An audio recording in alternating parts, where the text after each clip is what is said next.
Today we're going to look at how to assess facts and assertions. Let's start by looking at how we can tell the difference between the two. The first thing to note is that we don't immediately accept all true statements as statements that should be considered as evidence to support an argument in a debate. For instance, if a speaker cites a highly specific figure about Equatorial Guinea's crop production, it's not immediately a given that for the purposes of the debate, this claim should be given great weight, even if it is true. This is because the adjudicator takes the perspective of a reasonably informed average global citizen. So the adjudicator is expected to know details about the world, for instance, what might be on the front page of major newspapers, but not every single thing about the world. So the test that needs to be applied is not, is this statement actually true, but rather you need to ask two questions. Firstly, would a reasonably informed average global citizen know this to be true? And secondly, if not, has this statement been proven to be likely to be true in this debate? If a statement passes the first question, it doesn't need to pass the second. For example, if a speaker claims that the US has the world's largest military spending, or that Saudi Arabia funds education across different Islamic states, you would not need to ask if they had proven these claims for them to be considered to be true in the debate. In the absence of the claim being of this nature, you would need to ask yourself whether it has been proven to be likely to be true. Speakers might do this by pointing to facts that are far more verifiable.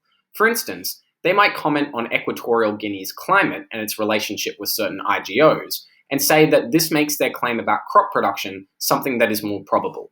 Importantly, this doesn't mean that you should now just accept this as an immutable fact. You should still apply the typical checks for analysis that you would apply for any other claim in a debate.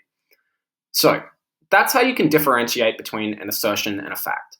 An assertion is a claim about the world that you can't be reasonably expected to know and has not been proven to be likely to be true. These sorts of claims should be given very little weight in your assessment of an argument's validity. A fact is every other kind of claim that we discuss. Let's now turn to how we weigh facts in an argument. Typically, a fact will serve to explain that an outcome in the debate is likely to occur. This can usually be done by a speaker in two ways, although there are more. The first way is that a speaker can use facts to show a likely pattern of behavior. If a debate is about the US entering into a conflict with China, and a speaker is trying to prove that the US would lose the conflict, they may point to previous conflicts that the US has lost.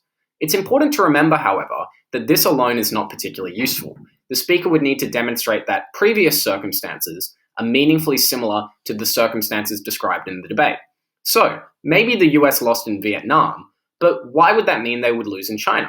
The fact they lost in Vietnam provides very weak evidence they would be likely to lose again, as it was decades ago against a very different enemy with very different objectives. Speakers would need to explain why past occurrences are predictive of future occurrences in this specific instance for the analysis to carry much weight.